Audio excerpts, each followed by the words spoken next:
What are some of the energies that are holding you down? I mean, like, what are the energies that you feel like I can be doing so much better, I can feel so much better, but like these energies tend to come up all the time. So I'm going to be talking about releasing energy that is holding you down, right? So I'm going to talk about the energies of emotional states and how each emotional state has a frequency to it, and how the threshold between limiting states and creative states is courage.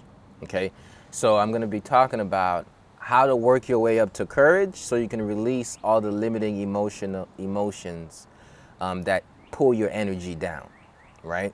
So it's hard to have pride and fear at the same time, or it's hard to have pride and shame together, right? So it's either you give up a limiting emotion so you can step into an empowering one. So here's the thing.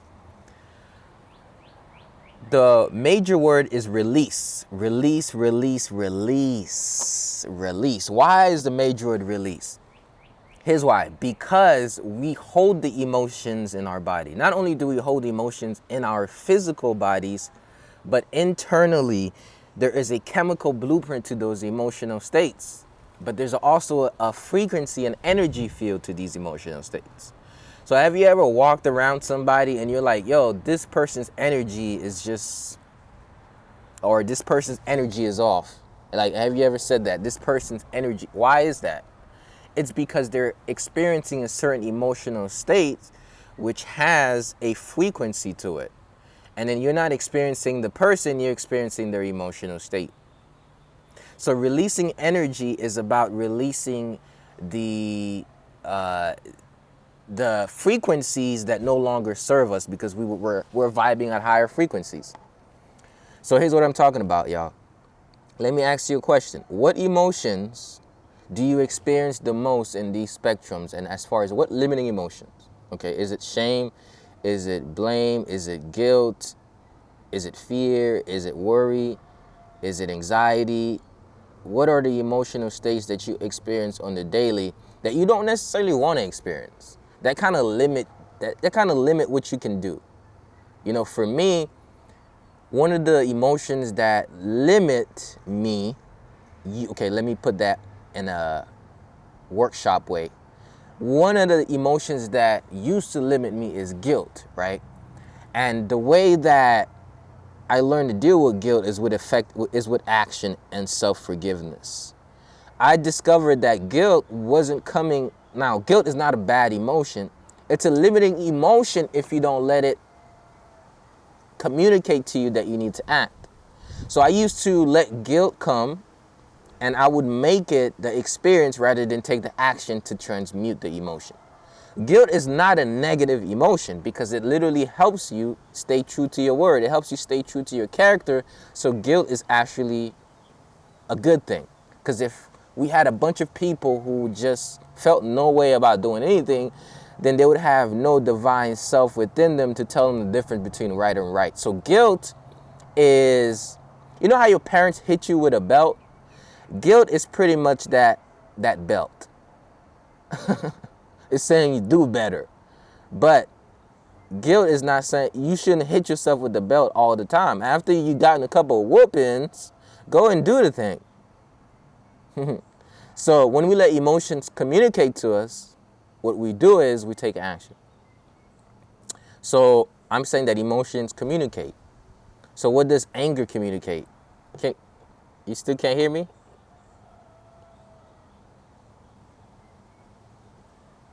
Can y'all hear me? Thumbs up if you can hear me. So emotions communicate to us.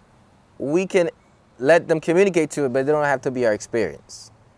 So releasing energy is tapping into what energies that you're feeling. Like, what are the energies that you feel within your body? And another question is, how often do you feel unsettled? How often do you feel unsettled? I mean, how often do you feel like you need to do something, go somewhere, take something in?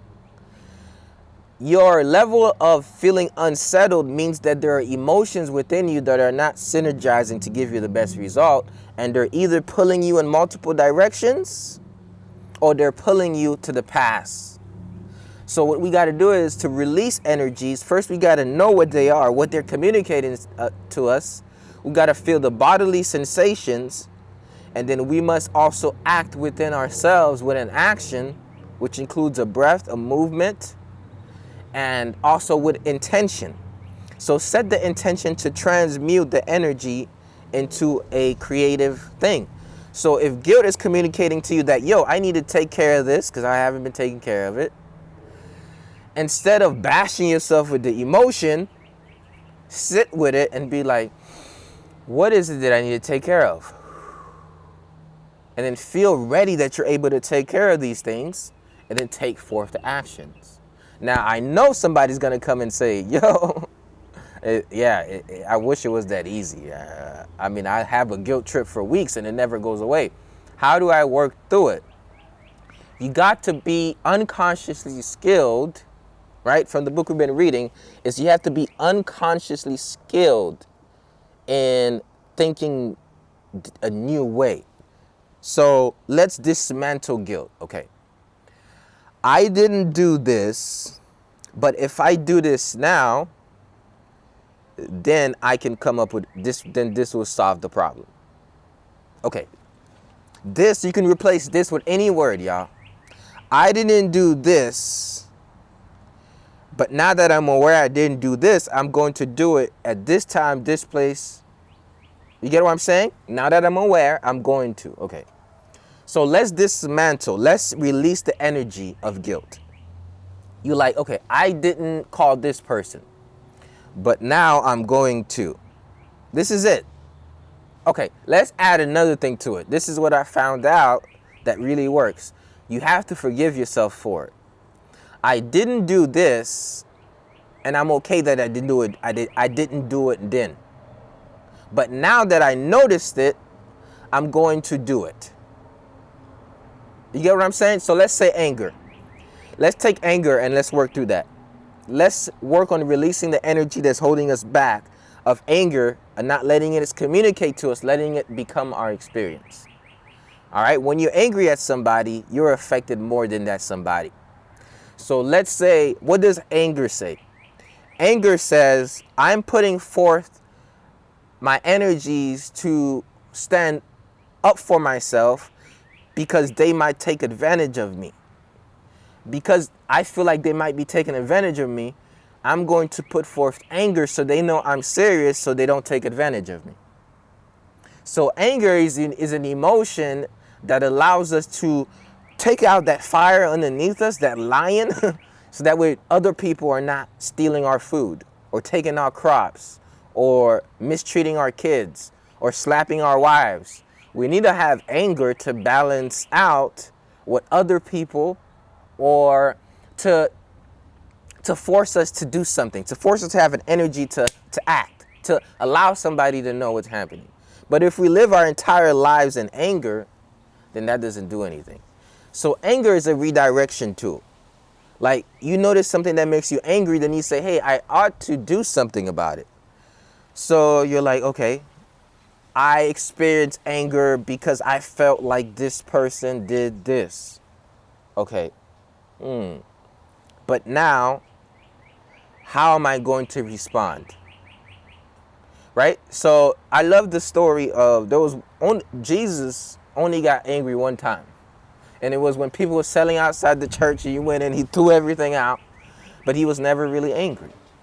Why did even Jesus, who operates in gratitude and love and compassion, had an anger moment? Why did he have to have that? Because he had to show the people seriousness. This is how serious the church is. Don't trash it with your products. The reason for that is because, guess what? There are tools for everything, but these tools must be managed and used well. We can't live our entire lives in anger because it diminishes the effect of it. If you're angry, then they just say you're an angry person.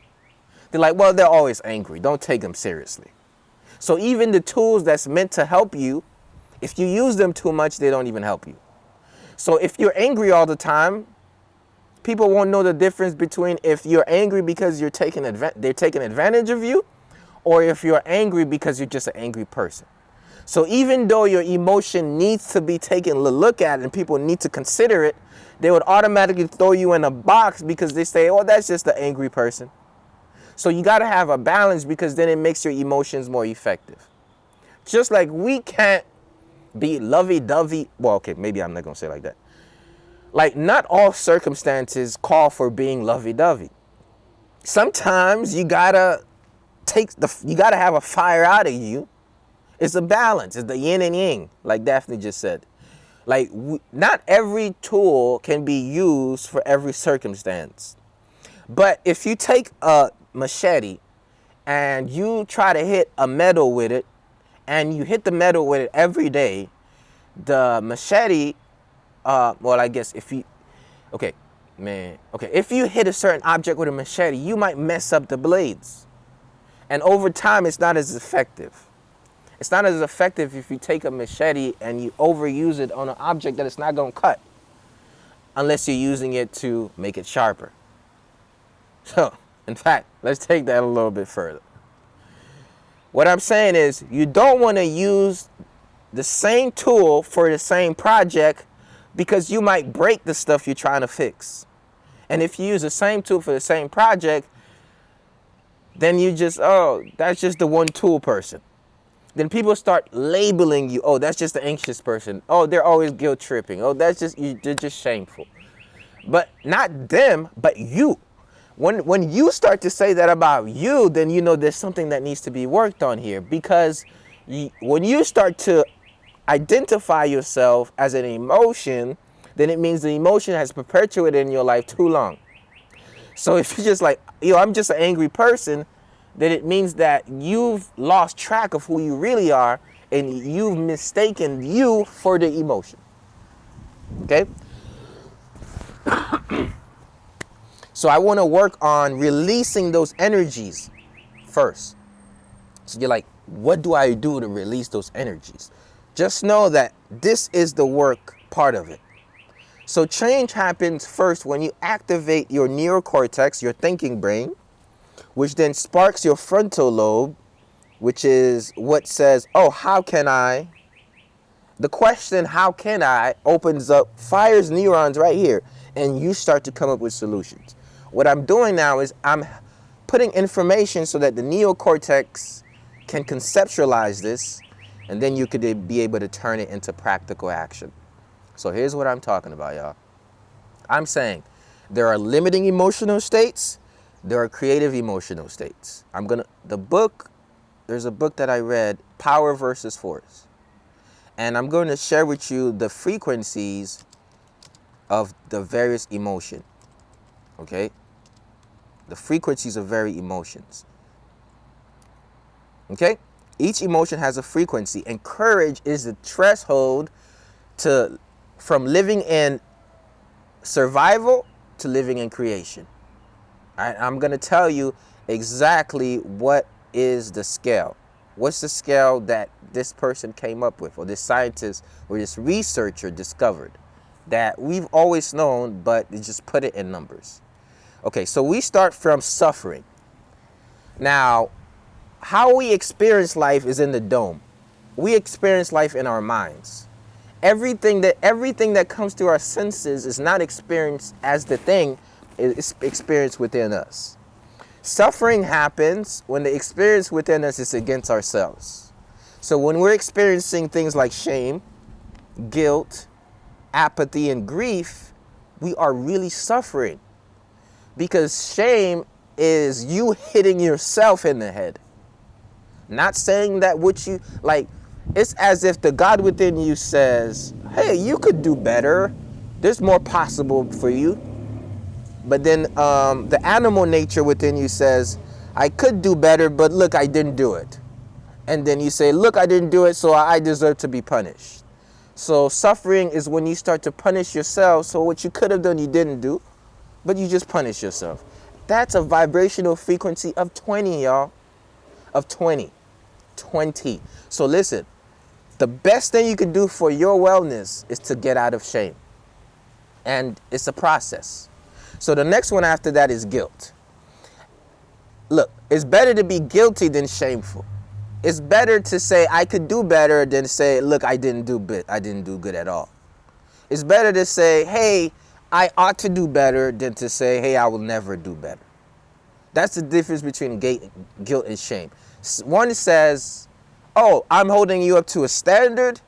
The other said, hey, look, you fell to the standard. You deserve no second chance. That's what shame does. And with shame, we don't have enough coherent signals to transform our lives. So we can't live in shame. Now, when we go towards things like apathy, right? So we're talking about shame, and then we're talking about guilt, and then we're talking about a higher one that's apathy. So low is I bash myself. Higher is I hold myself accountable. And then when you go a little bit higher is, yo, you know what? I don't even care about what I did. I'm not even interested or enthused about this. I have no concern for my actions. However, at least I'm not holding anything against me. Turns out that having no concern is of higher frequency than having a lot of concern with what you did wrong. So apathy has a higher vibrational force than guilt. And then next comes grief. So you're like, what? Grief is a higher frequency than apathy, guilt, and shame? When we're grieving, not only are we like keeping in mind of the things or people we had and how they're no longer there, this causes grief, but then it means that we're also noticing, we're being great. We also have some sort of that attachment to these things and those people. It creates like a connection. So it's like saying, even though this person is gone, they're still in my heart, type of thing. So it's still higher than shame. And then now when we get into the struggle period is where fear, desire, anger, and pride is at. Like I said, all of these emotions are going up. So from 20 to 75, suffering, 100 to 175, it's kind of a struggle. Now, when you're dealing with things like fear, you get into fear. And this is when you're not sure of what the future is to hold. You're not sure if you're able to handle the challenges of life. You're not sure if you're able to move in spite of what you don't have, what you don't know, and what they think. Or fear can represent itself in multiple ways. Fear can be painting pictures of your mind about the future, that things will never work out for you, that you'll always be a failure, or just like your mama, just like your daddy, just like your sister, just like your cousin. However, fear is still of a way higher emotion, of higher frequency than any of those emotions I told you about. Because with fear, at least you kind of sense, you kind of feel alive. Fear is false expectations appearing real, but at least there are some expectations. At least there is a sense of, yo, I'm thinking about what to do. There is a, like, I want to do this or I want to go there, and you don't quite know if you can make it happen. So y'all share this video to 5 friends right quick. And that emotion is still better off than being in shame. And then you start to get up to desire. After being scared of like, yo, if I start this business, will I succeed or will I fail? If I adopt this way of living, will they accept me or will they not accept me? So here's what happens. Before we change our lives, we go to a grieving state, y'all. The grieving state is, man, I have to leave my environment. I have to leave my friends or these people. I have to stop doing that or stop eating that or stop going there. We think we're going to lose things. So that brings the, we're grieving because we're afraid to detach. And then now that we're about to take another steps, you might feel a little fearful because you're like, I don't know, is it going to work out? And then now you step into desire. Desire is when you ask yourself, you say, hey, I can possibly do this. You're like, oh man, I have a desire too. I have a desire to be more happy. I have a desire to be more joyful. I have a desire to start this business, or I have a desire to do whatever. Desire gets you up there. It transmutes the energies. So now that brings you up higher. Now, sometimes don't happen, you could want something enough, you could desire it, you could have a fire being built up, but sometimes you need a little bit of anger to stir you up so you can force yourself to act. Like when you had enough, when you said, I've had enough, like I'm just angry at the way things are. When you look at something in the world that you say, I hate this right here, something has to be done about it, then we just transmute desire. We go past fear. We do it in spite of. So anger can force you to act. Anger can get you going. It can get you fueled up. It can get you fired up. It can get you to go to a different direction if you let it communicate to you. That anger can fuel you up enough so you discover and find yourself a little bit of pride. And when you get to pride, you get into 175. That's the frequency of 175. Pride says, hey, I'm fired up, I'm stirred up, I'm a little bit angry. So you know what? I know I could do this. So now you start to take the initiative. Pride is much higher than anger. But pride is not where we want to live. But guess what? After we've went from that suffering period to that struggle period, bam, we're getting into the empowerment period. This is when you find the courage to do the things you've been meaning to do. This is when you find the courage to show up to the Zoom meeting, right? This is when you find the courage to start doing the work, to start journaling. This is when you find the courage to do this woo-woo type stuff or the qigong or the breathing that other people are thinking that, what is this? People fear what they don't know. People judge what they don't know. When you find the courage to act in spite of the fear, in spite of the shame and the guilt, then you're transmuting your energies from lower vibrational field and you're getting to that 200 threshold, y'all. Courage is what transforms your life. So I don't know about you. I don't know what you've been growing through. I don't know if you've been in shame, if you've been in guilt, if you've had indifference, apathy, you don't even care about anything anymore. If you felt like you've lost things, you're losing people, you're losing friendships. If you just have a desire to transform your life, and if you are angry about how things have been, how they've treated you, or how you treated yourself, how your job has treated you, it's time for you to now step into courage. And courage is about the chest, it's about the heart, it's of the heart. It's a certain amount of things that work together to get you going, right? It's forces together, it's emotions, it's movement, it's a power that you build that gets you up to courage. And I don't want you to leave after the podcast and not be encouraged, y'all. This is why I'm here. I'm here to allow you to see that, hey, no matter what you're going through, no matter what you're growing through, whether it's of suffering, of struggle, you can step into your power. You can become more empowered once you find the courage to take one action. One action can transform your life. You don't have to necessarily know what you have to do to get there, but you just have to change the direction that you're going. And once you take a different direction, you're going to have a cascading effect of transformation. Literally happens. It is like, I'm telling you, one interception and how you're thinking and feeling can transform your life completely. One thing, y'all. So after you're feeling empowered, now you need to get to the neutrality standpoint. A point where you realize that you have to detach from your emotions. A point where you realize that, hey, I'm not emotions. Hey, I'm not a body. I am a spirit. I am an observer.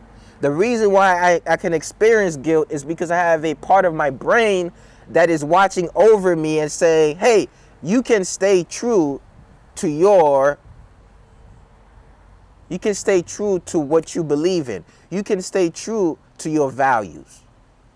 So when you notice that, yo, I'm not my emotions, I'm an observer, you can develop this neutrality about life. And neutrality says, hey, I'm experiencing this right now, but this doesn't have to be my life experience. Hey, I'm going through this circumstance right now, but this doesn't. Hey, I used to think this way, but now I'm thinking much differently. Like, neutralize it, y'all. And then now have the willingness to be vulnerable, the willingness to try new things, the willingness to go to the class, the willingness to talk to somebody, the willingness to start working out, the willingness to do the qigong, the willingness to breathe, The willingness to start drinking some vegetable juice. The willingness to start changing your diet. The willingness to let go of some of your friends, y'all. The willingness to make the transformation, because this is when the transformation happens. Is when you're able to have the courage to do something in spite of it, find a neutral position when you can detach your spirit from your life experience and then have the willingness to act. But guess what, y'all? You're willing. Like the spirit is like, what's the verse again? The spirit is willing, but the body is weak. So sometimes you're willing to do something. Sometimes you're willing to transform your life. Sometimes you're willing to do it, but it seems like your body is taking a while to catch up. And even